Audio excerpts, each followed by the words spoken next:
Lily was new to town and felt like a tiny boat lost in a big ocean. The cafeteria was a loud and scary place when you didn't have any friends. Lily wished she could disappear. Sam, a boy known for his boisterous laughter, now sat on the ground, tears streaming down his face. Lily hesitated, unsure of what to do. "Are you okay?" Lily asked softly, concern in her voice. "I scraped my knee," Sam whimpered.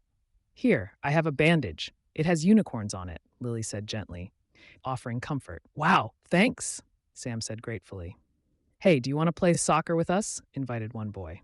"Yeah, come on, we need another player," a girl encouraged.